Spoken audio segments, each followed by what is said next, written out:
할렐루야. 오늘은 당신은 정말 하나님 자녀입니까? 라는 제목으로 은혜를 나누고자 합니다.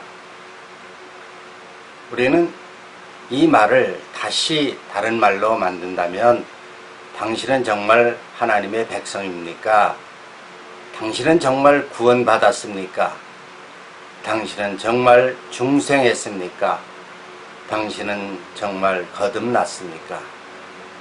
더 쉽게 말하면 이제 예수님이 오실 때가 다 됐는데 당신은 천국 갈 준비가 됐습니까? 라는 뜻입니다. 우리는 성경을 통해서 깨달을 수 있는 것은 바로 하나님 백성만이 믿음으로 구원을 받고 천국에 갈 수 있다는 것입니다. 과연 이런 사실이 우리는 어떻게 증명할 수 있을까요? 오직 성경을 통해서만 깨달을 수가 있는 것입니다. 성경 자체가 특별 계시로서 구원의 내용이 담겨져 있고 거기에 중심에는 예수 그리스도가 있다는 사실입니다. 예수님은 바로 구약의 그림자요 신약에 와서 실체로 그분을 통해서 우리는 천국 가는 길이 열리기 때문입니다. 그렇다면 구약에 있는 모든 백성들은 어떻게 구원을 받을 수 있을까요? 성경을 보면 하나님께서 아담과 하와를 이제 하나님의 형상대로 창조하셨습니다. 그런데 그 아담과 하와가 하나님 형상대로 창조했고 영원히 영생할 수 있는 길을 열어주셨지만 결국 우리 창세기 3장을 통해서 선악과 사건, 바로 선악과를 범함으로 말미암아 아담 이후에 태어나는 모든 사람들은 그 죄 원죄로 말미암아 지옥 갈 수밖에 없습니다. 다시 말해서 천국 가는 길이 끊겼습니다. 하나님과의 교제가 단절되었기 때문입니다. 왜? 죄 문제 때문입니다. 아담 하와 이후로 하나님은 바로 구원의 길을 열어주셨는데 그것은 창세기 3장 15절 여자의 후손과 뱀의 후손, 다시 말해서 사단의 후손의 관계를 통해서 구원의 길은 오직 여자의 후손인 예수 그리스도를 통해서만 길이 열려진다는 것입니다. 창세기 4장에 보면 우리는 가인과 아벨의 제사 방법이 나옵니다. 하나님이 이 제사를 통해서 하나님께 교제가 열어지면서 이제 하나님과의 연결고리가 이어지는데 가인은 곡식으로 하나님께 드렸고 아벨은 양을 잡아서 하나님께 드렸습니다. 그런데 놀랍게도 하나님은 가인의 예배는 흠양하지 않고 아벨의 예배만 흠양했습니다. 그것은 무엇을 의미하고 있습니까? 아벨은 하나님의 방법대로, 가인은 자기의 방법대로 제물을 드렸기 때문입니다. 혹자는 우리는 이것을 가지고 믿음으로 드렸다, 아니면 하나님 방법으로 드렸냐 드렸지 않았냐 가지고 따질 수도 있습니다. 소제는 곡물의 제사라서 원래 하나님 방법대로는 곱게 부어서 드려야 됩니다. 그것은 바로 나 자신이 죽은 제물로서 드려진다는 의미입니다. 바로 아벨은 피의 제사로서 내 대신 양을 잡아서 그 피의 제사로 드렸기 때문에 하나님 그 제사를 흠양했습니다. 그런데 그 다음 사건이 어떻게 이어집니까? 가인은 아벨의 제사가 하나님께 드려진 것을 보고 분을 품고 어느 날 아벨을 죽였습니다. 참으로 안타까운 사실이죠. 어떻게 보면 바로 이스라엘 백성들이 예수님을 죽인 사건과 흡사합니다. 같은 민족으로서 예수님이 메시아인데 그를 죽였습니다. 근데 하나님은 인간을 구하는 방법 속에서 이 하나님의 구속계열과 비구속계열로 나눠지는데 바로 아벨의 죽자 대신 하나님을 셋을 허락하셨습니다. 비로소 사람들은 이제 셋을 허락하신 후에 여호와 이름을 불렀더라. 이것은 바로 예수 그리스도께서 십자가에 돌아가신 후에 성령의 하나님을 이 땅에 보내주신 것과 같은 맥락입니다. 그래서 바로 우리 인간의 구원은 후속 계열인 아담을 통해서 아벨 대신 셋을 이어서 10대 후손 노아까지 이르고 다시 노아 10대 후손에서 아브라함이 등장합니다. 우리는 창세기에서 깨달을 수 있는 것은 바로 아담부터 아브라함에 이르기까지는 개인적으로 구원을 허락하신 겁니다. 개인적인 것. 그래서 우리는 에녹을 통해서 보면 하나님이 그와 함께 300년을 동행하시고 데려가셨더라. 예, 노아는 하나님께 은혜를 입은 자요, 당대의 완전한 자요, 하나님과 함께한 자였기 때문에 하나님 그를 또 구원하셨습니다. 그와 더불어 그의 가족 8명이 다 구원받습니다. 그런데 드디어 그 구원의 내용들이 우리는 개인적으로 하나님 은혜 받았다고 하지만 실제 하나님 구체적으로 하나님 백성을 삼는 그 하나님의 선민을 택할 때는 아브라함을 부르셔서 그 일을 계획하셨습니다. 아브라함을 믿음의 조상, 축복의 조상, 선민의 조상으로 하나님을 세우시길 작정하셔서 바로 아브라함을 갈대아 우르 집에서 부르셔서 그를 통해서 앞으로 장차 내 씨로 말미암아 언약의 씨로 말미암아 이제 이삭을 허락하셨습니다. 그것도 아브라함이 99세에 하나님이 나타나셔서 내년에 내가 약속한 내 씨 이삭을 허락하신다고 말씀하셨습니다. 그럴 때 하나님께서 아브라함에게 뭐라고 말씀하고 있습니까? 너는 온전히 행하라. 예, 네 자신을 온전히 행하라. 과거에 네가 나를 믿는다고 하지만 과거에 너는 나를 믿지 못하고 너의 여종 하가를 통해서 이스마엘을 얻지 않았냐. 그는 바로 육체의 씨요 언약의 씨가 아니라는 것입니다. 하나님 말씀은 이렇게 1.1억 변하지 않고 그대로 행하신 하나님. 그 하나님은 이삭의 언약의 씨를 통해서 99세에 약속하신데 드디어 100세기를 허락하셨습니다. 그런데 이삭을 허락하시기 그 99세 때에 무슨 말씀을 하고 있습니까? 앞으로 너를 이제 아브라함이라고 부르지 말고 아브라함이라고 불러라. 이것은 바로 이제 열국의 아비, 조상의 아비를 열국의 아비, 모든 민족의 아비라고 바꾸고 또 한 가지 나와 노아의 사이에 영원한 언약의 표징으로 양피를 베어서 할례를 하라 그럽니다. 결국 구약은 이제 하나님 택한 백성은 이 할례를 통해서 하나님과 영원한 언약을 맺습니다. 내 가족의 모든 남자는 다 할례를 행하고 특별히 너의 거하는 이제 종이나 나그네나 누구든지 할 것 없이 할례를 하면 다 하나님 백성으로 인정하는 겁니다. 그래서 우리 구약에는 아브라함을 통해서 구원받는 조건은 무엇입니까? 할례를 행하면서 믿음으로 하나님을 믿었을 때 구원을 얻는 것입니다. 그래서 아브라함이 하나님을 믿음에 이제 의에 이르렀다. 바로 택한 백성의 구원의 조건입니다. 아브라함의 언약의 씨 이삭을 통해서 다시 야곱을 통해서 12지파를 만들게 하고 이제 12지파가 드디어 야곱이 이스라엘로 변하는 그 이름 과정 속에서 이스라엘 민족이 드디어 탄생하게 됩니다. 하나님은 아브라함에게 놀랍게도 축복의 말씀을 주시는데 너희 후손은 하늘의 별처럼 바다의 모래처럼 축복하리라. 근데 사실 이것은 비로소 야곱 때에 이르러서 그 후에 이르러서 실천되고 있는 것은 우린 성경을 통해서 깨닫게 됩니다. 야곱이 12지파의 이제 시작으로서 그 자녀들과 그 아내들과 그 모든 통틀어서 70명이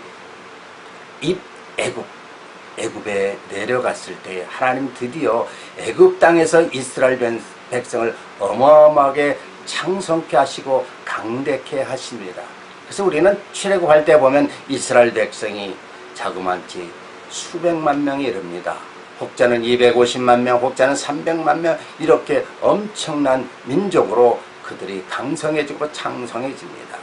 그래서 아브라함을 통해서 그 후손 이제 이스라엘 백성들은 애굽에 거하는 동안 430년 동안 거하는 동안에 어마어마한 민족으로 국가로 형성됩니다. 그런데 하나님은 그들이 거하는 곳은 약속의 땅 가나안 땅이지 애굽 땅이 아닌 것입니다. 그래서 드디어 때가 되매 모세를 준비시켜서 이스라엘 백성을 출애굽시킵니다. 모세를 통해서 이스라엘 백성들은 드디어 홍해를 건너고 광야 생활 40년을 거쳐서 요단강을 건너 약속의 땅 가나안 땅으로 들어갑니다. 우리가 할례를 받았다고 해서 다 100% 구원받는 것은 아닙니다. 예, 모세를 통해서 이스라엘 백성을 구원의 역사를 보면 출애굽할 때 이스라엘 백성 수백만 명 플러스 중단 잡족들이 출애굽을 합니다. 그런데 광야 생활 동안에 우리는 너무나 잘 알지 않습니까? 12지파의 40일 동안 가나안 정탐을 통해서 그들의 결과는 어떻게 드러납니까? 부정적으로 믿음 없이 세상적인 판단, 자기 판단으로 이제 가나안 땅을 정탐한 자들은 광야 생활 동안에 다 그를 중심으로 죽습니다. 그러나 여호수아와 갈렙을 통한 그 지파의 사람들과 또 새로 태어난 사람들은 드디어 그들이 여호수아를 중심으로 요단강을 건너 가나안 땅에 들어갑니다. 그 후에 이제 사사시대와 왕시대를 끝나서 이스라엘 역사가 계속되어지는데 그 역사 속에서 우리는 참으로 하나님이 택한 백성들과 하나님 택한 백성이 전 거기서 멸망받고 죽는 모습을 봅니다. 하나님은 이스라엘 민족으로 이제 예루살렘을 중심으로 남유다와 북이스라엘로 갈라집니다. 결국 남유다도 북이스라엘도 아수르와 바벨론에서 다 멸망합니다. 이것은 결국 하나님이 택한 선민은 바로 마지막 이제 남유다의 멸망으로 말미암아 끝나버립니다. 하나님 택한 백성들이 이렇게 멸망하고 끝나버리면 되겠습니까? 또다시 하나님은 정말로 구원의 길을 열어주시는데 바로 신구약 중간사를 거쳐서 이스라엘의 모든 것은 다 사망에 이른 것처럼 캄캄한 시대로 바뀌어버립니다. 하나님은 세례 요한을 여호와 이래 준비하셔서 드디어 구약의 모든 실체의 완성이신 예수 그리스도를 이 땅에 보내주셨습니다. 그분이 이 땅에 성육신 함으로 인해서 우리의 모든 죄를 담당하시기 위해서 오신 것입니다. 그래서 세례 요한은 보라 저기에 세상 죄를 지고 가는 하나님의 어린 양이로다. 예, 바로 세상 죄를 지고 가는 어린 양. 왜 어린 양이라는 말이 나옵니까? 구약의 성막을 통해서 이제 제사 받는 것은 모든 동물의 번제를 통해서 그 죄를 해결받는 임시 방편의 역사가 있었습니다. 그러나 그것은 단번에 해결하는 것이 아니라 매년 속죄일에 대제사장을 통해서 그 죄가 해결받습니다. 그러나 신약에 오신 하나님 자신인 죄가 없으신 예수 그리스도께서 이 땅에 오심으로 말미암아 그분은 십자가에 돌아가셔서 우리의 모든 죄를 담당하시기 위해서 하나님 뜻을 이루시기 위해서 자신의 뜻을 이루시기 위해서 이 땅에 오셨습니다. 세례 요한과 예수님이 이 땅에 오셔서 우리에게 보여주신 것은 무엇입니까? 그분들은 물세를 받으시면서 동시에 성령 세례를 받습니다. 그러고 나서 복음의 메시지를 전하시는데 회개하라 천국이 가까웠다. 예, 바로 회개는 천국 가는 구원의 조건입니다. 예, 회개해야만 우리는 천국 갈 수 있습니다. 회개하지 않고는 제사함 받지 않고는 천국 갈 수가 없습니다. 예수님이 이 땅에 오신 목적은 하늘나라의 복음을 전하면서 너희들이 반드시 죄 문제를 해결해야 된다는 것입니다. 우리 주님은 모든 인류의 죄를 단 한 번에 해결하시기 위해서 그분은 십자가에 돌아가실 수밖에 없습니다.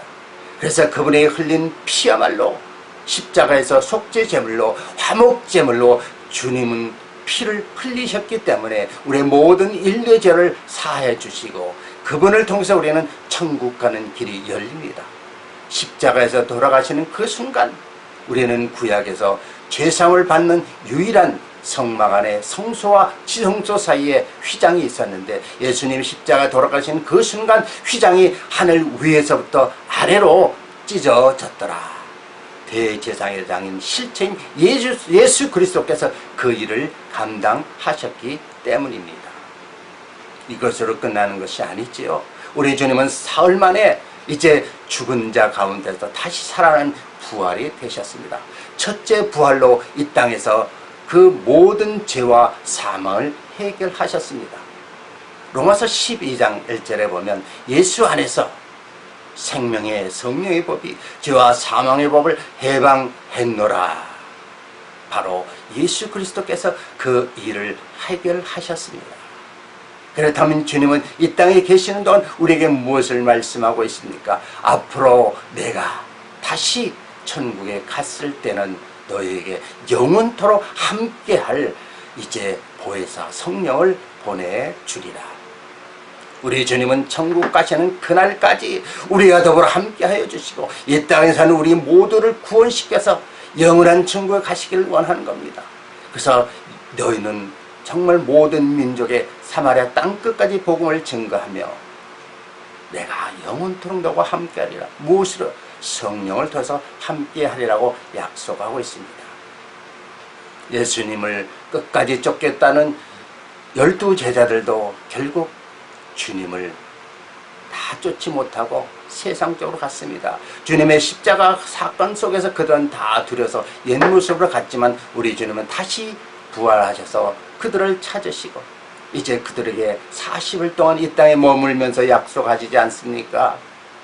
너희들이 마가 다락방에서 모여 기도하라. 때가 되면 내가 너에게 성령을 보내주리라. 가룟 유다는 스스로 목숨을 끊고 영원한 지옥에 갔지만 그 나머지 제자들은 바로 우리 주님께서 약속하신 대로 마가 다락방에서 열흘간 간절히 기도하는 그 순간 성령이 임해서 성령 세례를 받습니다. 바로 우리는 여기서 새로운 것을 깨닫습니다. 우리 주님 계실 때 율법의 선생 니고데모가 그런 말을 합니다. 우리가 어떻게 해야 영생을 얻을 수 있습니까? 너희가 물과 성령으로 거듭나지 않고는 아버지로 갈 자가 없느니라. 바로 그 전에 부자 청년이 예수님께 와서 말씀하시죠. 어떻게 영생을 얻을 수 있습니까? 너의 모든 것을 다 팔고 나를 쫓아라. 그리고 율법의 10계명을 지켜 행하라. 제가 모든 것을 행했지만 결국 그 부자 청년은 자기 모든 재물을 팔고 쫓을 수 없기 때문에 심히 고민하고 다시 그의 길로 갔습니다. 여러분, 천국 가는 길은 믿음으로 보면 쉽지만 현실로 보면 어려운 것 같습니다. 왜? 하나님 생각보다 내 생각이 앞서기 때문이 아닙니까? 우리는 마가 다락방 이후에 성령이 이 땅에 오셔서 제자들 그 마음속에 임재하셨습니다. 결국 우리 주님 말씀대로 구원의 조건은 물과 성령의 세례로 거듭나야 합니다. 우리는 성령이 임하는 순간 나는 하나님 자녀가 되는 놀라운 하나님의 권세를 느끼게 됩니다. 요한복음 1장 12절에 예수 그리스도를 영접하면 너희는 하나님 자녀 되는 권세를 허락하십니다. 요한복음 8장 44절에 보면 너희가 너희 아비 마귀에서 낳느니라. 참으로 놀라운 사실이 아닙니까? 우리가 예수 그리스도를 영접하기 전에는 아담의 원죄로 말미암아 사단에 의해서 마귀에서 속은 아담의 그 후손들은 다 마귀의 자녀로 태어나게 되는 것입니다. 그러나 예수 그리스도를 영접하는 순간 우리는 마귀의 자녀에서 하나님 자녀로 옮기는 놀라운 축복의 길이 열리는 것입니다. 여러분, 예수 그리스도를 영접한다는 것은, 그분을 믿는다는 것은 얼마나 이렇게 놀라운 축복인지 아닐 수가 없습니다. 성령의 이 땅에 오신 목적은 무엇입니까? 영원토록 예수님 말씀대로 예수님 대신 이 땅에 오신 그분을 믿으면 우리는 이 땅에서 영원히 하나님과 함께하는 모습입니다. 고린도전서 3장 16절을 보면 너희가 하나님이 함께 하시고 하나님이 너희 안에 계신 것을, 너희가 하나님의 성령이 전인 것을 알지 못하느냐. 예, 우리가 성령이 임하면, 예수 그리스도를 믿음으로 믿고 성령이 임하는 순간 우리는 하나님의 자녀는 권세를 가질 것뿐만 아니라 하나님의 영원토록 우리와 동행하십니다. 성령의 이 땅에 오신 목적은 죄와 의와 심판에 대해서라고 말씀하고 있습니다. 죄는 무엇입니까? 하나님을 믿지 못하는 죄, 예수님을 믿지 못하는 것이 죄요. 의라는 것은 하나님을 믿는 것, 하나님 자신인 예수 그리스도를 믿으면 우리는 구원을 받고 의인이라고 일컬음 받습니다. 이것이 하나님을, 예수님을 믿는 것인 의요. 심판이라 하면 예수를 믿지 못한 것, 하나님을 믿지 못하기 때문에 우리는 영원토록 우리는 심판을 받아 영벌에 처할 수밖에 없다는 것입니다. 사랑하는 성도 여러분, 여러분은 어떻습니까? 예수 그리스도를 진정으로 입으로 마음으로 믿고 구원에 이르렀습니까? 성령 세례를 받았습니까? 성령 체험했습니까? 구원의 확신을 가지고 있습니까? 죄와 사망에서 이제 생명의 성령의 법으로 여러분 바뀌었습니까? 구약에는 하나님이 택한 백성들을 하나님의 백성이라고 일컫습니다. 예수님이 이 땅에 오시고서는 이제 하나님 자녀라고 말씀하고 있습니다. 성령이 오신 이후에는 우리는 예수님을, 신랑 대신 예수님을 맞이할 수 있는 하나님의 신부, 예수님의 신부의 모습으로 표현하고 있습니다.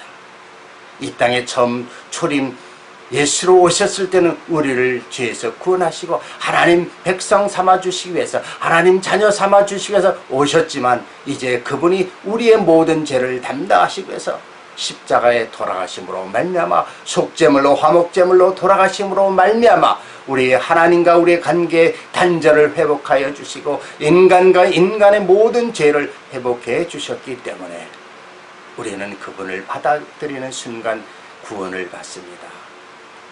더욱더 확실한 것은 성령이 임하는 순간, 성령 세례를 통해서 우리는 내 안에 하나님이 계시는 순간 우리는 정말 어린 양의 입맞은 자다, 거듭났다, 다시 태어난 새로운 피조물이다. 하나님은 우리와 영원히 함께 하시길 원합니다. 우리는 하나님 백성으로 구원을 받은 확신을 가지고 있어야 되지 않습니까? 왜? 예수님은 부활 승천하여서 하늘나라로 올라가실 때 분명히 말씀하셨습니다. 너희가 본 그대로 내가 다시 오리라. 다시 오실 그때는 바로 그분은 구원주가 아니라 재림주로, 심판주로 오신다는 사실입니다. 그 말씀대로 우리가 사는 이 시대야말로, 성령의 시대야말로 예수님이 오실 때가 된 것입니다. 그래서 우리는 정말 하나님 자녀로 우리는 구원의 확신을 가지고 그분을 맞이할 준비를 해야 되지 않겠습니까? 많은 분들이 교회를 다닙니다. 예배를 드립니다. 그러나 그의 마음속에 정말 진정으로 하나님 자녀로서 구원의 확신을 가지고 있는 분이 몇 명이나 되겠습니까? 그것은 여러분 자신이 너무나 잘 알고 있습니다. 내가 정말 구원을 받았는지, 내가 정말 하나님 자녀인지 여러분 자신을 놓고 한번 자문자답해 보시기를 바랍니다. 제 경험으로 말미암아 본다면 예수님을 믿기 전에는 어떤 죄를 저질렀어도 감각이 없습니다. 그러나 예수님을 만나고 성령이 임하는 그 순간 이후부터는 죄를 저질렀을 때는 죄를 통해서 이제 내 안에 성령이 탄식하니까 괴롭고 힘들고, 그러니까 우리는 하나님 앞에, 주님 앞에 회개를 합니다. 용서함을 받습니다. 예수를 믿으면 원죄를 용서받지만 그 이후에는 모든 일어나는 자범죄들도 우리 주님의 보혈의 피로 말미암아 사함을 받게 되는 것입니다. 여러분, 지금이야말로 이제 우리 자신을 되돌아볼 때입니다. 주님 오실 날이 너무나 가깝습니다. 우리나라에 100만 명이 상대하는 큰 교회를 비롯해서 작은 교회까지 수만 개의 교회가 있지만 과연 그 안에서 믿는 자들 가운데서 구원을, 확신을 가지고 주님을 맞이할 수 있는 사람이 얼마나 되는지요. 정말로 생각해보면 안타까운 사실입니다. 우리 주님은 오늘도 우리에게 말씀하고 있습니다. 믿는 자들을 통해서 잃어버린 어린 양들을 찾으라고 말씀하고 있습니다. 교회 안에 있는 정말 예수 그리스도를 믿는 신자들에게 영적으로 회복하고 구원의 확신을 가지고 거듭나는 성령 세례, 물세례 역사가 있기를 원하고 있습니다. 사랑하는 성도 여러분, 여러분 구원받고 영원한 천국의 길로 가야 되지 않습니까? 아담은 이 땅에 오신 목적은 산자의 영으로 오셨지만 제2아담인 예수 그리스도는 살리는 영으로 오셨습니다. 예수를 믿는 그 순간 우리는 한 번 죽지 두 번 죽지 않고 영원한 영생일 새하늘 새 땅 새 예루살렘에서 그런 놀라운 축복이 있습니다.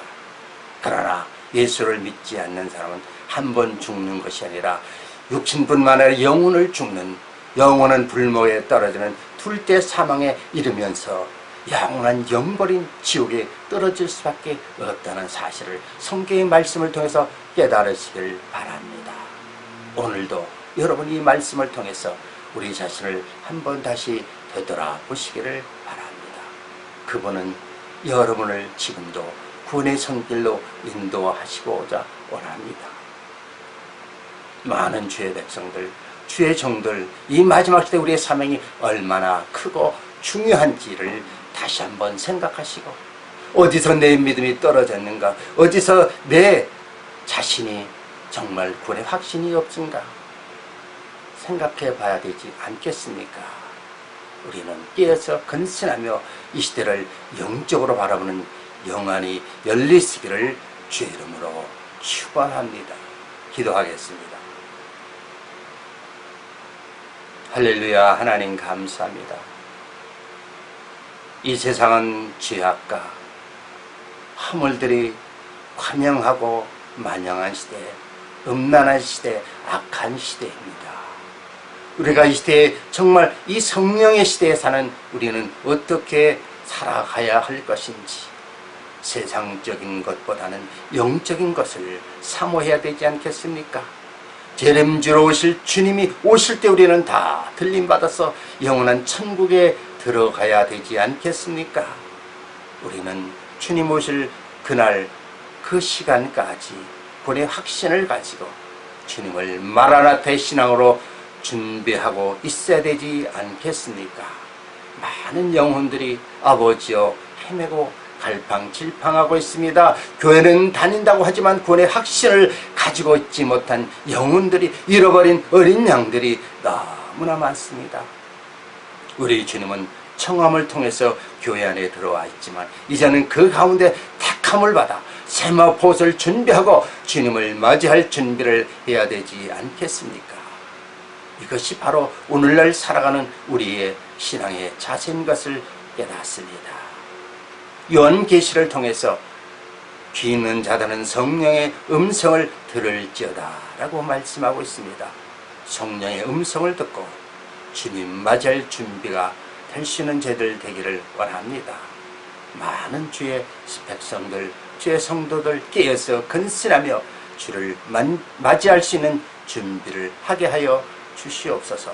성령의 강권적인 역사가 이루어지게 하여 주시옵소서. 살아계신 예수 그리스도 이름으로 감사하며 기도드리옵나이다. 아멘. 사랑하는 성도 여러분, 은혜 받으셨습니까? 여러분, 우리는 정말 이제는 영적으로 교제하면서 영적으로 정말 우리 신앙의 상태가 어떤지 점검할 필요가 있습니다. 여러분도 성령 체험한 분도 있을 거고 그러지 못한 분도 있을 것입니다. 영적으로 또 궁금한 것들도 있을 것입니다. 여러분 댓글을 통해서 그런 메시지를 나누기를 바랍니다. 또 저의 이 설교가 좋았다면 좋았다를 눌러주시고요. 또 앞으로 계속적으로 업그레이드된 말씀을 전할 텐데 구독하기를 눌러주셔서 계속적으로 영적으로 교제하기를 원합니다. 그래서 여러분들이 영적으로 자라서 주님을 맞이할 준비를 해야 되지 않겠습니까? 예, 오늘도 주 안에서 승리하며 하나님께 영광 돌리시는 아름다운 복된 하루가 되시기를 주의 이름으로 축원합니다. 감사합니다. 할렐루야.